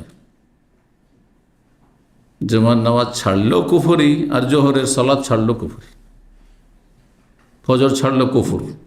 কথা বুঝতে পেরেছেন? কিন্তু এত পার্থক্য কেন মুসলিমদের কাছে জুমা আর ফরজে? কোনো পার্থক্য নেই, কারণ অল্প সময়, অসুবিধা নেই। এরকম সিজনাল মৌসুমি ইবাদত, রমজানি মুসলমান মেলায়, রমজানি মুসলমানের অভাব নেই। রমজানি হবেন না রব্বানি হবেন, হ্যাঁ, রব্বানি হইতে হবে না, আল্লাহওয়ালা হইতে হবে। কথা বুঝছেন না? জি, কোন একজন আরো আলেম বলেছেন যে তোমরা রমজানি হয়ে না রব্বানি হয়ে যাও, আল্লাহওয়ালা হয়ে যাও। আল্লাহওয়ালা হইলে যেমন রমজানে জোহর আসর মাগরিব এশা ফজর পড়ছো, ওই রকমই 11 মাসেও সেই রবেরই ইবাদতবন্দি করতে হবে, তাই রব্বানি হইতে পারবে। রাসূলুল্লাহ সাল্লাল্লাহু আলাইহি ওয়াসাল্লাম তাদেরকে বলে, মা যালা বিকুম সানিয়ুকুম, তোমাদের এই আচার আচরণ আমি সব টের পাচ্ছিলাম, যে তোমরা মসজিদে ভিড়ভাড় করে চলে আসছো আর আমার অপেক্ষা করছো, সব জানছি আমি। এই কথা মনে করি না যে আমি মনে হয় ঘুমিয়ে থেকে গেছি সেই জন্য হয়তো আসছি না, আর সেই জন্য তোমরা চিৎকার করছো, আওয়াজ করছো, তারপরে তোমরা কঙ্কর নিক্ষেপ করছো দরজায় যাতে করে আমি উঠে আসি। না না না, হাত্তা জানান্তু আন্নাহু সায়ুক্তাবু আলাইকুম, আমার ধারণা হইল যে তোমাদের ফরজ না করে দেওয়া হয়, সেই জন্য আমি আসিনি। ফাআলাইকুম বিসসালাতি ফি বুয়ুতিকুম, তোমরা এই কিয়ামুল লাইল রাতের সালাতগুলি, তাহাজ্জুদ অথবা তারাবি একই সালাতের নাম, রাতের কিয়াম তোমরা তোমাদের বাড়িতেই পড়ো, বাড়িতে পড়ো বলেছে। কখন? ওমর রাদিয়াল্লাহু তাআলা আনহুর 30 দিনের জামাত করার আগের বিধান এটি, ওহীর যখন নাজিল হচ্ছিল, তোমরা বাড়িতেই পড়ো। এখন কাউকে আমরা বলবো না যে তারাবি আপনারা বাড়িতে পড়েন, কিন্তু কাকে বলবো? যে বলবে যে আমার এই আধা ঘন্টা পড়ে তৃপ্তি হয় না, 8 রাকাত সালাত আধা ঘন্টা শেষ। আর যারা 20ও পড়ছে তাদেরও আধা ঘন্টা শেষ। 20 যারা আধা ঘন্টায় পড়ে তাদের তো সালাতই হবে না, হয়ই না নামাজ, কারণ ওতে রুকু সেজদা কিয়াম কোনোটাই আপনার স্থিরভাবে হয় না। 8 রাকাত সর্বনিম্ন আধা ঘন্টা যে পড়ছে এটা সর্বনিম্ন কোয়ালিটি, একেবারে ডাউন কোয়ালিটি, এটা ভালো করে শোনেন। এতে কোন রকমের খুশু, আর তারপরে একগ্রতা, আর তারপর আল্লাহ অভিমুখী হওয়া, আল্লাহর দিকে এগিয়ে আসা। কোথায়? গোটা রমজানের তারাবি চলে গেল, কিন্তু আমাদের ঈমান সতেজ হচ্ছে না। হ্যাঁ, আল্লাহর সাথে আমাদের অন্তর ওইভাবে লাগছে না। কেন? কারণ দীর্ঘ সময় না লাগাইলে ওইভাবে হয় না। দীর্ঘ সময় মানুষ সিজদায় যখন পড়ে থাকবে, দীর্ঘ সময় যখন কোরআন তেলাওয়াত করবে, দীর্ঘ সময় যখন কোরআন শুনবে, তখন ঈমান সতেজ হবে। আসলে এখন 2-3টা আয়াত শুনতে লেগেছি, আল্লাহু আকবার, বুঝতে পেরেছেন? ঈমান কি তেজ হবে? আর এ হচ্ছে অবস্থাটা আর কি। তোমরা বাড়িতে সালাত পড়ো, ফাইন্না খায়রা সালাতিল মারই ফি বাইতিহি, কারণ একজন মানুষের, একজন পুরুষের উত্তম সালাত, পুরুষ হোক আর নারী, তো ফরজ সুন্নাত সবই বাড়িতে উত্তম। আর পুরুষ লোকের উত্তম সালাত হচ্ছে সুন্নত সালাত বাড়িতেই, ইল্লা সালাতুল মাকতুবা, একমাত্র ফরজ ছাড়া। কার জন্য? পুরুষ লোকের ফরজ সালাত কোথায় পড়তে হবে? মসজিদে। বাকি সুন্নত, নফল, তারাবি, তাহাজ্জুদ যা কিছু পড়বেন আপনি, সালাতুজ্জাহ সবগুলি উত্তম হচ্ছে বাসায় পড়া। কেউ যদি মসজিদে পড়ে তাহলে জায়েজ, কিন্তু লোক দেখানো নিয়ত যেন না আসে, না হলে নাকি কমতে শুরু হবে, হয়তো শেষই হয়ে যাবে। 76 নম্বর অধ্যায় বলছে বাবুল হাজার মিনাল গাযাব। আগের অধ্যায় কি ছিল? যে আল্লাহর বিধি নিষেধের ক্ষেত্রে রাগান্বিত হওয়া এবং কঠোর হওয়া কি জায়েজ, কিন্তু দুনিয়ার গরজে যদি রাগ হয়। এখন অধ্যায় আছে 76 নম্বর অধ্যায় বাবুল হাজার মিনাল গাযাব। এই অধ্যায় হচ্ছে রাগ থেকে সাবধান, রাগান্বিত হওয়া, দুনিয়ার স্বার্থে কারো সাথে রাগারাগি করবেন না, রাগ দেখাবেন না, রাগের বহিঃপ্রকাশ ঘটাবেন না, রাগের প্রতিক্রিয়া দেখাবেন না। দেখেন, রাগ হতে পারে ভিতরে, কিন্তু ক্ষতি কোনটি? রাগ হবে, মানুষ হিসেবে রাগ হবে না? রাগের জিনিস দেখলে রাগ হবে না? এখন আপনাকে, আপনার মুখে কেউ যদি থুতু দিয়ে দেয়, রাগ হয় না? হ্যাঁ, আপনি যদি কেউ গাল দিয়ে দেয়, তো রাগ হবে না? কিন্তু যেটা নিষেধ সেটা এই নয় যে তোমার প্রকৃতি বিরোধী কাজ করো, রাগিও না। না, প্রথম কথা রাগকে ঠান্ডা রাখার চেষ্টা করবেন। তারপরে যদি রাগ চলে আসে, রাগের প্রতিক্রিয়া দেখাবেন না, রিয়্যাক্ট করবেন না। রাগের প্রতিক্রিয়া হচ্ছে কি? লাফিয়ে চলে আসা, ধমক দিয়ে চলে আসা, মারামারিতে উদ্যত হওয়া ইত্যাদি ইত্যাদি, ঝামেলা আরও বেশি বাড়িয়ে দেওয়া ইত্যাদি। না, কোনো বহিঃপ্রকাশ দেখাবে না। রাগ এমন হইল যে রাগে আপনি ক্ষয়ক্ষতি করে আল্লাহকে অসন্তুষ্ট করে দিলেন, আপনি ইসলাম বহির্ভূত কাজ করে ফেললেন, এমনটা যেন না হয়। কোরআনে কারিমের 2টো আয়াত এখানে নিয়ে এসেছেন রাগ সংবরণ করার ফজিলতের ক্ষেত্রে। লিকাউলিল্লাহি তাআলা, মহান আল্লাহর বাণী এ মর্মে রয়েছে যে রাগ থেকে সাবধান, রাগ দেখাবে না, রাগ করবে না, রাগ করো না। ওয়াল্লাযীনা ইয়াজতানিবুনা কাবায়িরাল ইসমি, যারা জান্নাতি, যারা সৎকর্মশীল, তারা কাবিরা গুনাহ থেকে বিশেষভাবে বেঁচে থাকে। আরে ছোটোখাটো ভুল ভ্রান্তি সাগিরা হইতে পারে, হয়তো অল্প স্বল্প, কিন্তু এটা হইতেই পারে, মানুষ মাত্রের ভুল। কিন্তু রাগ কি বলছেন? যে কাবিরা গুনাহে লিপ্ত হবে না, কাবিরা গুনাহ থেকে তারা বেঁচে থাকবে। ইচ্ছা করে বড় বড় কাবিরা গুনাহ করবে, এটা হইতে পারে না। ওয়াল ফাওয়াহিশ, অশ্লীল কথা কাজ থেকে বেঁচে থাকবে। অশ্লীলতা কাকে বলা হয়? যেগুলি ইসলাম বিরোধী হওয়ার সাথে সাথে সামাজিকভাবে রুচিশীল মানুষের মাঝে সেটি নোংরামি, হয়তো অমুসলিম, তার কাছে ইসলামের জ্ঞান নেই, কিন্তু একজন মানুষ হিসাবে সেগুলি তাকে খারাপ লাগে। যেমন জেনা, ব্যভিচার, ফাহেসা, ফাহেশ, সমকামিতা, ফাহেসা, বিবস্ত্র চলাফেরা করা, নর নারী অলঙ্গ চলাফেরা করা, অর্ধ উলঙ্গ চলাফেরা করা, হাফ প্যান্ট পরে ঘুরে বেড়া পুরুষদের, মহিলাদের মাথার চুল খুলে আর গলা খুলে চলাফেরা করা, হ্যাঁ হ্যাঁ, তারপরে আপনার স্কার্ট পরে আপনার পায়ের কিছু অংশ খোলা চলাফেরা করা, ইত্যাদি ইত্যাদি। এগুলি হচ্ছে ফাওয়াহিশের অন্তর্ভুক্ত, যেগুলিতে অশ্লীলতা ছড়ায়, সরাসরি অশ্লীলতা জেনা ব্যভিচার, অথবা যেগুলি মুসলিম সমাজকে বা ভালো মানুষদেরকে জেনা ব্যভিচারের দিকে ঠেলে দেয়। যখনই মানুষ, পুরুষ বা নারী, হ্যাঁ, অর্ধ উলঙ্গ থাকবে, তখন জেনার ছড়াছড়ি হবে না? হবে না? যৌন ক্ষুধা তখন, হ্যাঁ, যৌন ক্ষুধা বেড়ে যাবে মানুষের, যৌন ক্ষুধা বেড়ে যাবার বৈধ পথে যদি সেটা, হ্যাঁ, আর সেই ক্ষুধা দূর করার সুযোগ না পায়, তখন কি করবে? ধর্ষণ করবে। ধর্ষণের ঘটনাগুলি এমনি হয় না। বেহায়া বেপর্দা রাস্তাঘাটে চলাফেরা করবে, রাতের অন্ধকারে মহিলা একাই চলাফেরা করবে, মহিলা একাই বিনা মাহারাম এখান থেকে ওখানে যুবতী চলাফেরা করছে, আর বলে আমি ধর্ষিত কেন হব, আমার নিরাপত্তা নেই। তুই ধর্ষণের কাজ করেছ, তার মানে এই নয় যে ধর্ষণ জায়েজ, হ্যাঁ, চরম অপরাধ, কিন্তু কথা হচ্ছে যে অশ্লীলতা ছড়াবার কারণ যেন কোনো মহিলা পুরুষ না হয়। এইরকমের কোনো পুরুষদের দিকে নারীদের আকর্ষণ আছে। এমন শরীরে এমন কিছু অংশ, হাফ প্যান্ট পরে যদি একটা পুরুষ রাস্তাঘাটে চলাফেরা করে, সেটা অনেক মহিলাদের যেন ফেতনার কারণ হইতে পারে। সে অশ্লীলতা ছড়াচ্ছে না। যারা বেঁচে থাকে কাবিরা গুনাহ থেকে, কাবায়ের আল ইসমে ওয়াল ফাওয়াহিশ, অশ্লীল কথা কাজ থেকে। ওয়াইদা মা গাযিবু, আর যখন রাগান্বিত হয়ে যায়, তাহলে বোঝা গেল রাগ হইতে পারে। আল্লাহ বলেন যে রাগবে না একেবারে। ওয়াইদা মা গাযিবু, যদি রাগান্বিত হয়ে যায়, যারা ভালো মানুষ, যারা জান্নাতি, তারা যদি রাগান্বিত হয়েও যায়, হুম ইয়াগফিরুন, তখন তারা ক্ষমা করে থাকে। রাগ হলে ক্ষমার দৃষ্টিতে দেখে, রাগ হয়েছে, যাক মাফ করে দিলাম, প্রতিক্রিয়া দেখালাম না। সূরা শুরা আয়াত নম্বর 37। ওয়াকাউলিহি আযza, মহান আল্লাহর বাণী, দ্বিতীয় আয়াত, সূরা আলে ইমরান আয়াত নম্বর 134। আল্লাহ বলছেন, হ্যাঁ, যে আল্লাযীনা ইউনফিকুনা ফিস সাররাই ওয়াদ দাররা, যারা জান্নাতি, যারা মুত্তাকিন, আল্লাহ ভীরু, যাদের জন্য জান্নাত প্রস্তুত করা হয়েছে, তার আগের আয়াতে বলা হয়েছে ওয়াসারিউ ইলা মাগফিরাতিন মির রাব্বিকুম ওয়া জান্নাতিন আরদুহা আস-সামাওয়াতু ওয়াল আরদু উইদ্দাতিল মুত্তাকিন আল্লাযীনা ইউনফিকুনা ফিস সাররাই ওয়াদ দাররা ওয়াল কাযিমিনাল গায়য ওয়াল আফিনা আনিন নাস ওয়াল্লাহু ইউহিব্বুল মুহসিনিন।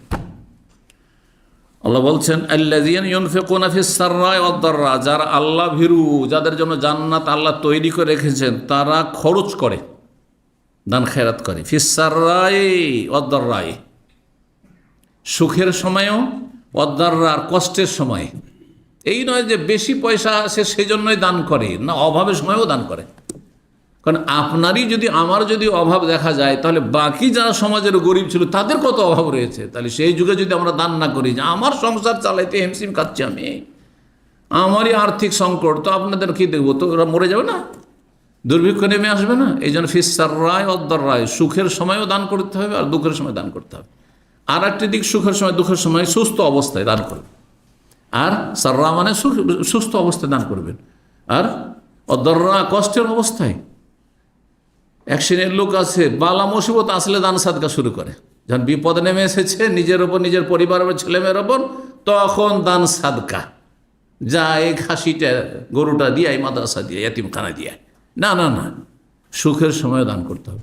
যারা সুখের সময় নেকির কাজ করে, তাদের বালা মুসিবত কম আসে। কারণ সুখের সময় সাধারণত মানুষ আল্লাহ থেকে গাফেল হয়ে যায়, বেশি সুখের কারণে পাপে জড়ে। সেই সময় যদি আপনি ভালো মানুষ হয়ে থাকতে পারেন, তাহলে বেনিফিট হচ্ছে যে আল্লাহ কখনো আপনাকে কষ্টের, বালা মুসিবতের সম্মুখীনই করবেন না, আর হইলে আল্লাহ উদ্ধার করবেন। দলিল ইউনুস আলাইহিস সালামের, হ্যাঁ, ইতিহাস কোরআনে কারিমে।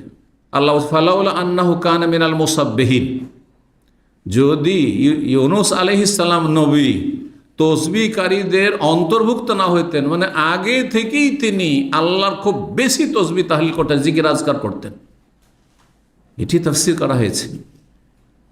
এই নয় যে লা ইলাহা ইল্লা আনতা সুবহানাকা ইন্নী কুনতু মিনাজ জালিমিন পড়েছিলেন, এটি দ্বিতীয় তফসির। কিন্তু আরেকটি তফসির, এটি বেশি শক্তিশালী তফসির, সেটা হচ্ছে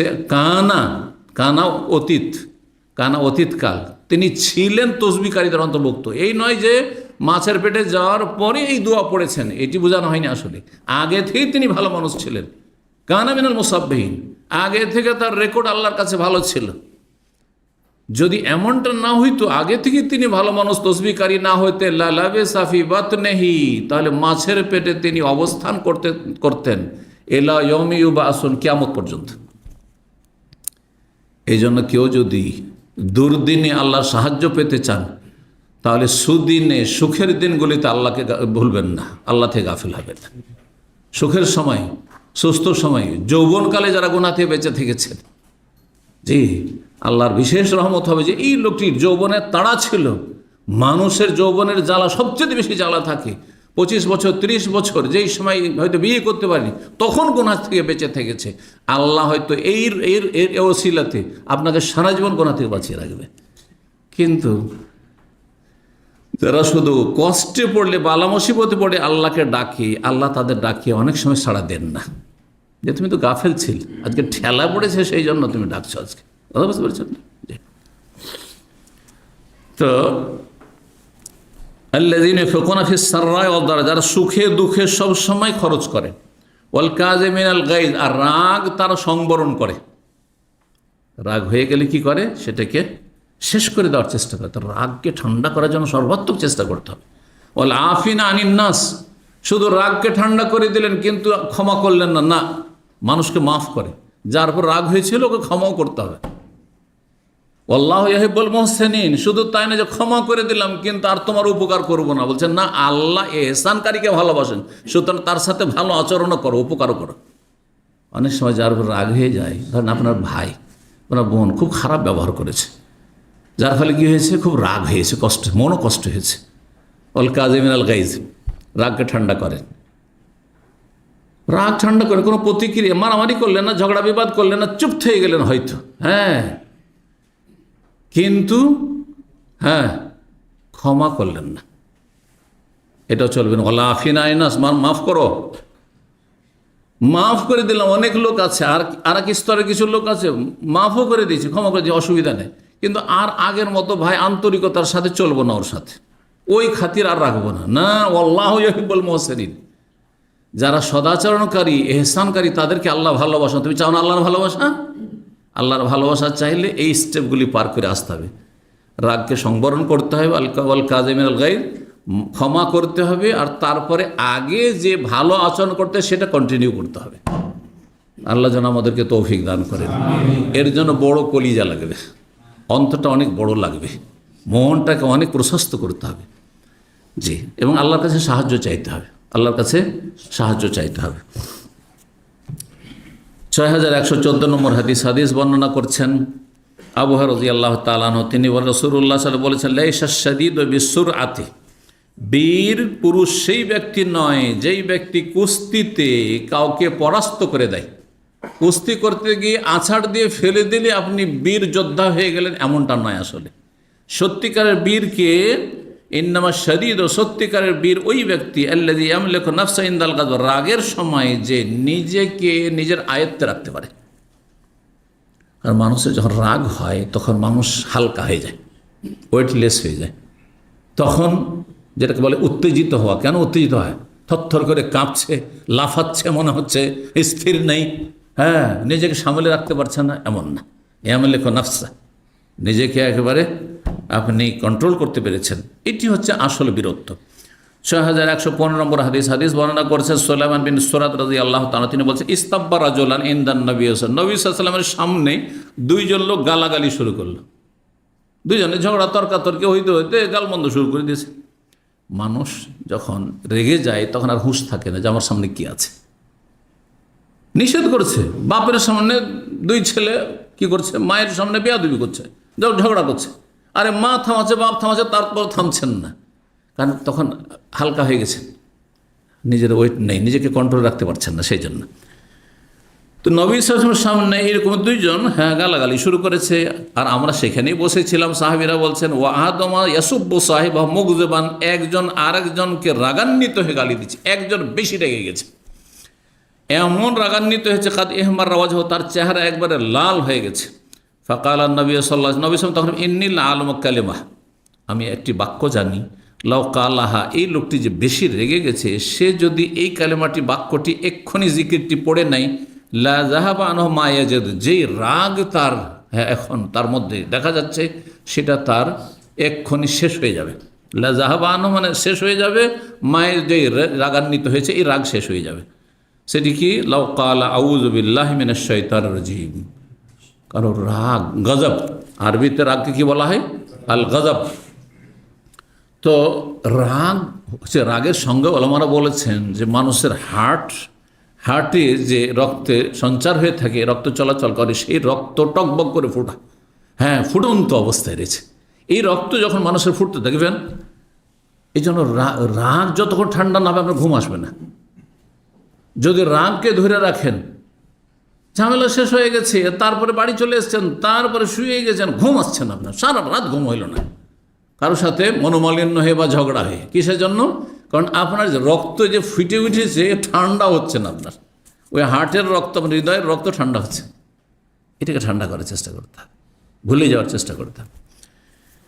তো আউযু বিল্লাহি মিনাশ, আর এটি হয়ে থাকে শয়তানের পক্ষ থেকে, আমি বিতাড়িত শয়তান অনিষ্ট থেকে আশ্রয় কামনা করছি আল্লাহর। এই কথা বলতে বললেন নবী সাল্লাল্লাহু আলাইহি ওয়াসাল্লাম। নবী সাল্লাল্লাহু আলাইহি ওয়াসাল্লাম সরাসরি না বলে সাহাবায়ে কেরামদের বলে, এই কথাটি যদি এক্ষুনি বলে তো এক্ষুনি তার রাগ কিন্তু ঠান্ডা হয়ে যাবে। পরীক্ষা করে দেখেন, অবশ্য হবে, কিন্তু ঈমান ইয়াকিনের সাথে, পরীক্ষামূলক নয়। ফাকাল উলির রাজলে, তখন লোকেরা উঠে গেল, কারণ ও তো রাগারাগি করছে, ও তো আর শুনছে না যে নবী সাল্লাল্লাহু আলাইহি ওয়াসাল্লাম আস্তে করে কি বললেন। লোকেরা গিয়ে বলে, আল্লাহ তাসমা ইয়াকুলুন নবী সাল্লাল্লাহু আলাইহি ওয়াসাল্লাম কি বললেন তুমি শুনলে না? তখন গিয়ে বলছেন, কালা ইন্নী লাস্তু মাজনুন, ও তোমরা এই কথা বলছো আউযু বিল্লাহি মিনাশ শাইতানির রাজিম বলতে হবে? হ্যাঁ, আমি কি পাগল নাকি?